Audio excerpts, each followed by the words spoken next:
Hello, ladies and gentlemen. It is I, the Corporal, bringing you that, a review on Guillermo del Toro's Pinocchio. Now, if you're new to my channel, I don't know how to edit a videos, so I can't use clips and all that stuff and everything. So I'm just gonna sit here and talk about it and play with my robot lobster. And I should make a copper owl one. I haven't done that. I have a mech suit of my own. It's white and blue, but it's not like copper owie. But where was I? So yes, it's I want to talk about this because it's the movie. I streamed it with a friend. Well, we watched we watched it together, and we had just watched Mad God before that. We just wanted to watch some stop motion stuff. We were left speechless by Mad God. Not like in that we what did we just watch and all that, like trying to figure out, well, like, what does this mean and all that stuff. Well, but then we watched Pinocchio and we're like, why? Why do this? You know what I mean? And I've seen people are praising this movie, and I assume it's because compared to the recent Pinocchio movie, the live action one from Disney, this thing is really good. I mean, really good. She asked how big the D is. I like this Mac. This is very. But anyway, I kind of wanted to do stop motion with Legos. I love stop motion. I'm going to talk a little bit about that. I wanted to do it with Legos for the longest time, but ultimately, with how Lego company is being, I'm no longer buying Legos, so I don't care anymore. But I might go back to the stop motion idea once I publish all five books.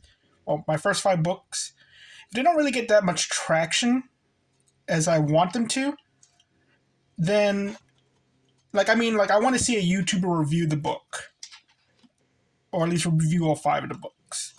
That's the traction I want, even if it's a small time YouTuber. I'll just make stop motion figurines of my characters and just make this animate my own series of the first 5 books, and then I'm going to do another thing with it. Though I should make the figurines anyway, just so I can make trailers for the book and all that. So anyway, continuing. So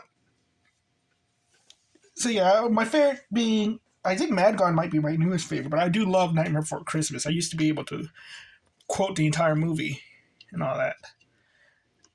And Pinocchio, as I won't say it's bad in anything, because there are really good aspects in the movie, but there's something holding it down. And I said this when I heard about the movie, that Del Toro's making one. And I learned about it like recently too, because I didn't know this entire time, and this thing's been in development for years. That it's going to take place in fascist Italy, and I'm like, I don't want to watch a movie where I'm going to hear a 30-minute lecture about fascism from an admitted fascist. And that's something people are forgetting. It's like Guillermo del Toro is a fascist. He has admitted to being a fascist.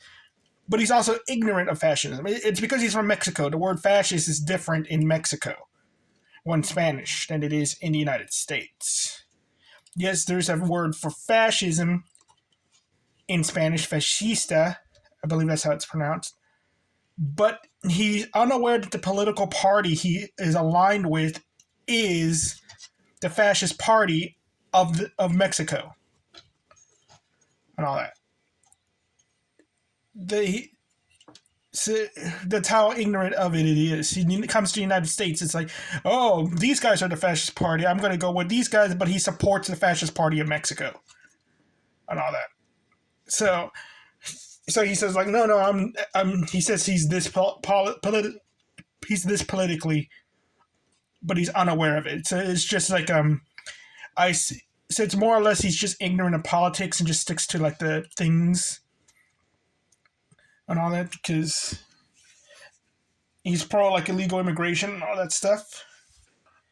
And he's like, oh, they're pro it too. I think every freaking party in Mexico is pro it. It's a big money laundering scheme. But anyway, so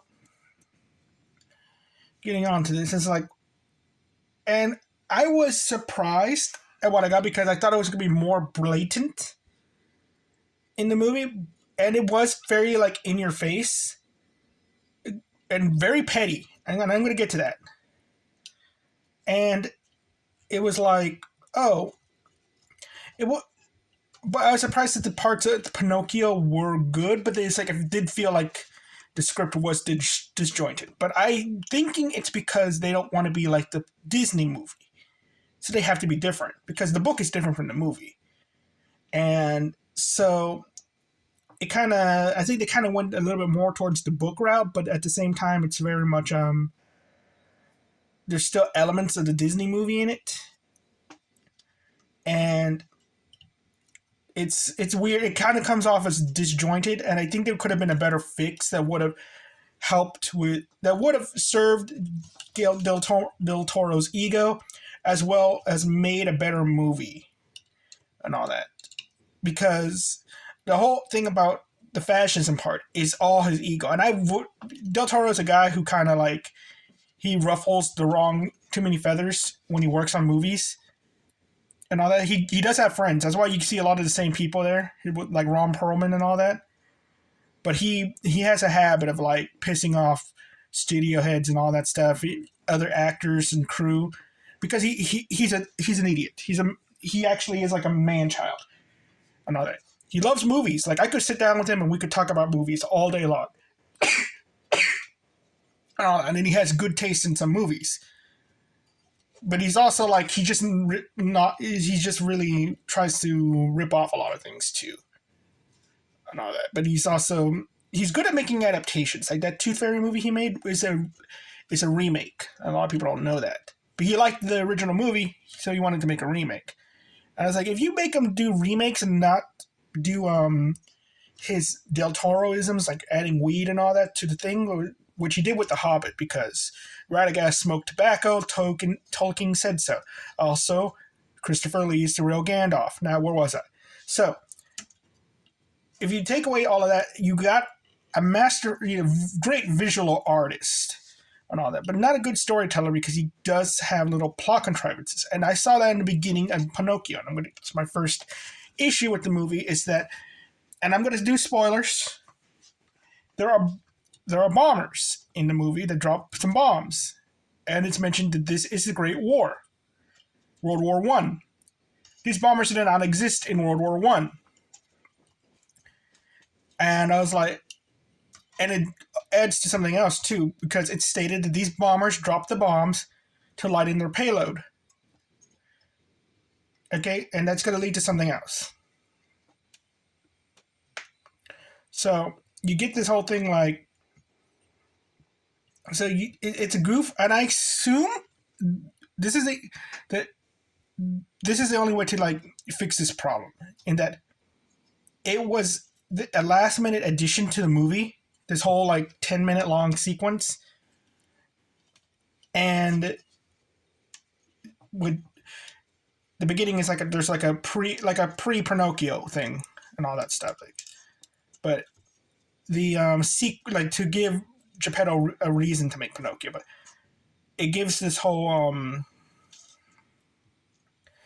I think it was a last minute sequence, and they reused the model for planes because you see the planes later in the movie, and I think that's what happened. But it bothers me because if that's not the purpose, it proves that Del Toro did not bother to research history when making this movie.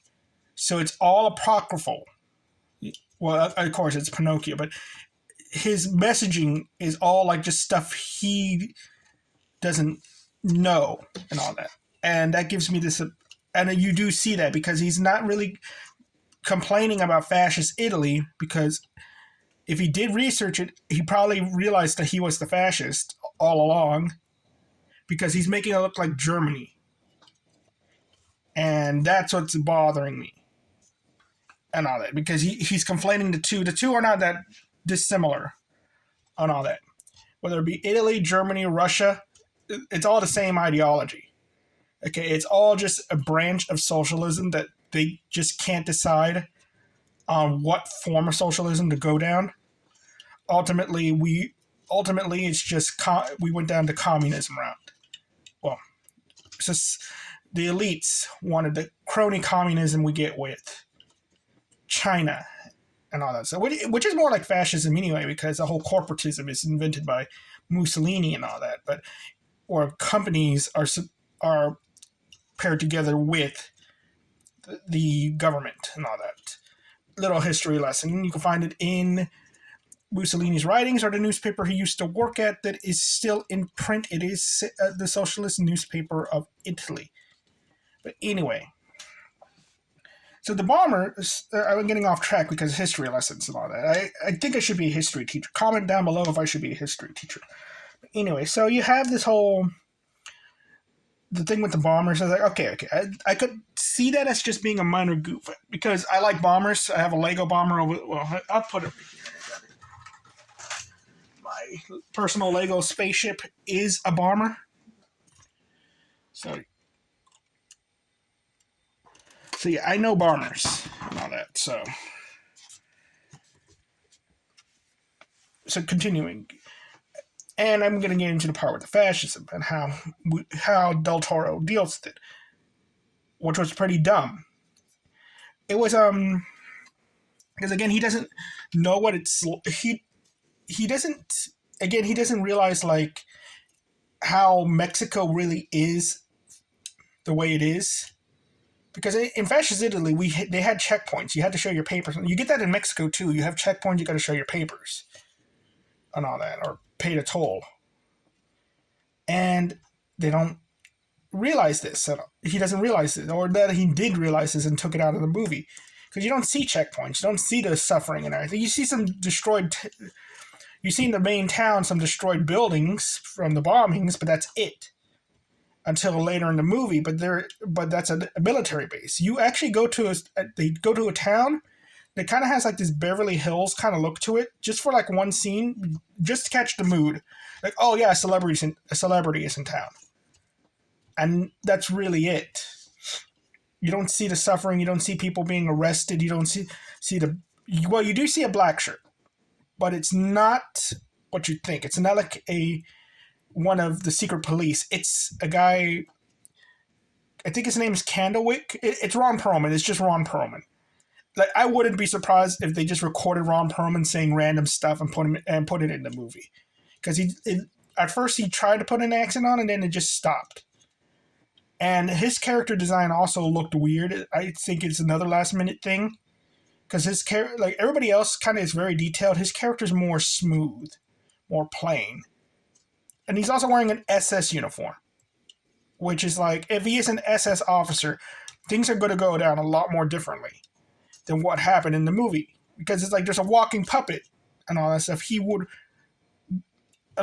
don't know this, but it is true that the Germans were experimenting with like holy relics and all that stuff, and wonder weapons, like the Glocken. But yeah, they were experimenting on that stuff. Seeing a walking puppet and all that, he's going to call the top brass. They're going to come and confiscate it and try to replicate this thing. Especially what happens later in the movie with him and Pinocchio. So, I was like, that was bothering me because like, he's not acting like an SS officer and all that. And they do that. They do the salute, the Roman salute, but they do it wrong. They do the German version, which is the one you're all aware of. But Mussolini has done that. It's supposed to be like you put your hand to a Bible. It's supposed to be like that. And everything. That's how the salute goes in Italy. And it was bothering me throughout the whole movie that they kept doing that. So, there's that.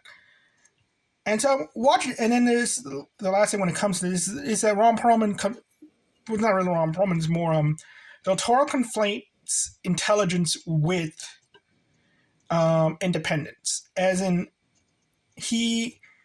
there's a line where when Pinocchio doesn't go to school. Ron Perlman's character says, like, your kid is too independent. Well, the reasoning in the movie is that Pinocchio is just gullible and dumb. So it conflates intelligence with individualism with stupidity. That, you got to be dumb to... And also it does this thing, it's kind of like removing the mask and everything. Again, you can't have a fascist freaking criticize fascism because it's reveals too much. It removes the mask and all that. It makes it more disjointed. It's that he's essentially saying he needs to lose his independence by going to school.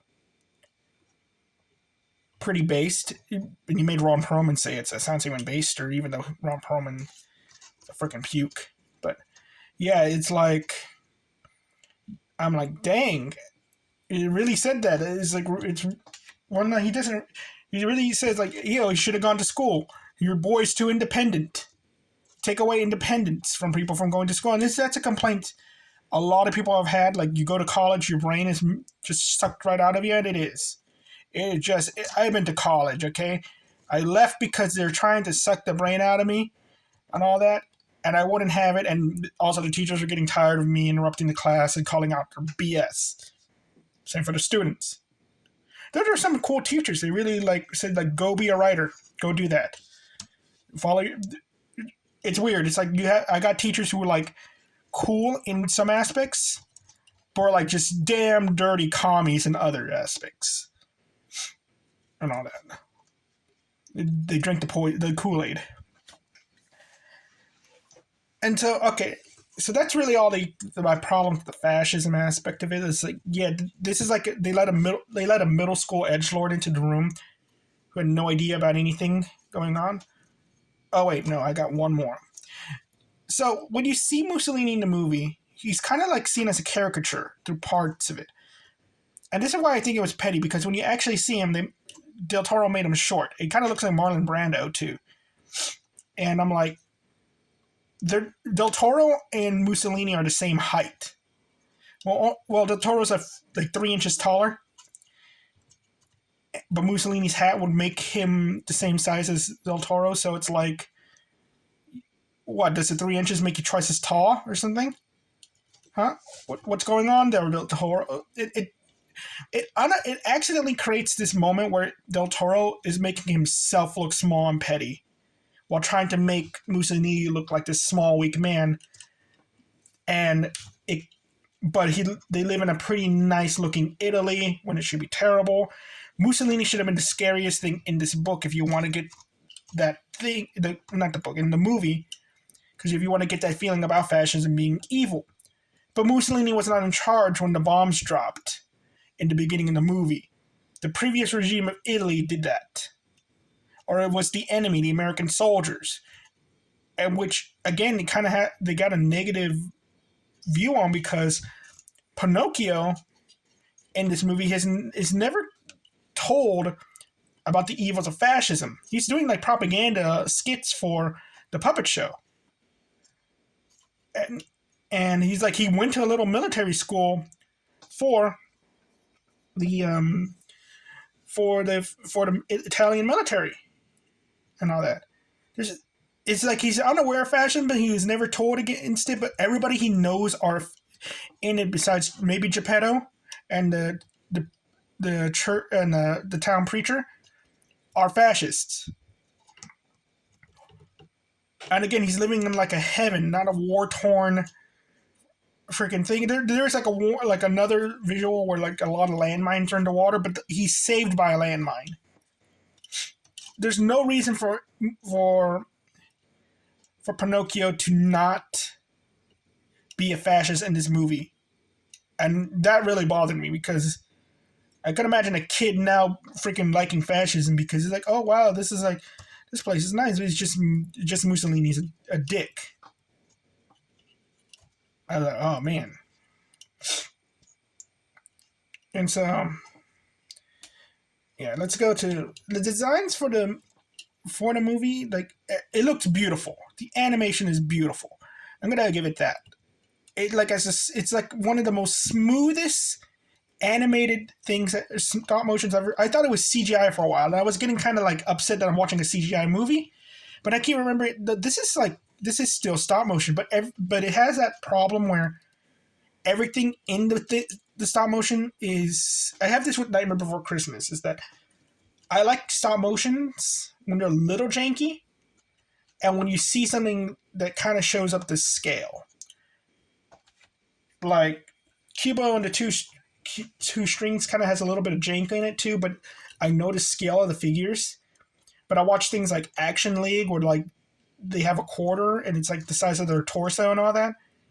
I like that, but it's just a personal thing. It's just great animation. It's just I kind of wanted to see like the clock tower be made out of a quarter and all that, like an I Spy book. But no, it's all original stuff. And again, going off of Mad God, you can kind of see like the little props and stuff. The story again, it's like if you took out half an hour of the movie, all the fascism parts, it would have been a better. It would have been a pretty good movie. The parts with Geppetto and Pinocchio interacting are pretty cool. And they're pretty nice. And you know what? I kind of teared up a little bit, but it's like then fascism. He was very much in your face, and it's like you go back in me, tear, and all that. And so, yeah, it's what it is. And the things they change in the story from the original Disney movie, it's like the fox isn't there, but there's a guy whose name is Volpe, which is Italian for fox, and all that. There's like he has instead of going to Pleasure Island, he goes to the military school, and he has a friend there, but stuff happens, and again, you might take the side of the fascists because of that. And then the whole thing with Monstroso doesn't look like a whale. I hate it when people try making Monstroso not a whale and all that. And Jiminy Cricket is in the movie, but he doesn't really hang out with Pinocchio. He's stuck with Geppetto. And there's a reoccurring joke where he keeps getting squashed, and I'm like, no. That didn't work out for me because he should be dead. And there's also like a thing that really bothered me is that there is like a whole the blue fairy to make it look like a seraphim, and I was like, oh, that's kind of cool. And there's like spirits and all that stuff. There's a really supernatural element. There's like this underworld sequence as well that Pinocchio could do, but it was and it was cool looking, but it's very when you start to think about it, it was like, so wait, this is the underworld. We only see two characters like really interacting in the underworld with the denizens of the underworld, but it's like they're the same. The denizens are the same characters, and I'm like, well, where is everybody else? Are they all in these coffins or something? Are they like in some other location? And these characters are just hanging out with these people? And it made me realize there's more anti-Christian stuff in this movie than there is anti-fascist. And that really bothered me because, again, you could have, if you really wanted to push that fascism out, you could have just had Pinocchio go to war and realize the horrors of war, or have him meet Mussolini or something like that. But it's like, no, you only get like one even line from Geppetto, like a little sequence about Geppetto talking about how bad war is, when it wasn't really the war that caused everything to happen for him. It was more like just incompetence caused by the previous regime. So there's that, and it's like, wow. And there was even a line where like Pinocchio asks who Jesus is, and he's like, and Geppetto doesn't bother to talk about Jesus just as people are afraid, so they need to find somebody to talk to, and that's really it. And there was even a scene where Pinocchio gets information that he's kind of being conned into working for the puppet master, and it's given to him by the devil. Like a character could manipulate puppets, and he uses the devil puppet and some other ones to tell him. But it's the devil who tells him like, no, you're being tricked. And I assume that it's a reference to Faust, looking at the other characters. And I'm like, Del Toro doing Faust would be horrible. You're all gonna love it because it looks nice, but my God, he's gonna butcher that story. And I like that story. And I'm gonna freaking learn how to edit just to rip on it. But anyway, I hate the knowledge that, oh no, he knows what Faust is. But anyway, so. And there was like, and there's a lot of, not contrivances, but it's like, what's the word? It's like, why are you doing this? This makes no sense. Where it was like, Pinocchio is essentially immortal in the movie, and there's a scene where like Ron Perlman's telling his kid to shoot Pinocchio, and it's like the kid knows he's immortal. Why doesn't he shoot him? He's like, oh no, he's my friend. I can't do it. Stupid thing like that. Soundtrack was pretty good, but they used the same song from the beginning about like a "My Father, My Son" kind of song, and it drags on, but it's like there to get you an emotional feeling, and it's like no, it's not working. You're just dragging it on. It might work for some people. It worked for me at first, but then I got annoying. And characters is like Geppetto. It's just a more grumpier Geppetto. Pinocchio speaks with a British accent despite being Italian, and that makes no sense. Ron Perlman is Ron Perlman in an SS uniform. His kid looks like Matt Damon, the Matt Damon puppet, but his kid was okay. It's like I want to impress my dad. Volpe, the puppet master, was he was like a combination of the. He was just a sleazy businessman, but he had a pet monkey that was disloyal to him, but it shouldn't have been disloyal to him. It's just weird. There's a lot of minor characters too, like a preacher who just is the town preacher who complains to Geppetto. There's Mussolini appears for like a few minutes, and he kind of comes off as an idiot. Doesn't know anything about stuff that has to be explained by one of his guards. All that, but that's really it. This is a small cast, but you get a lot of background characters.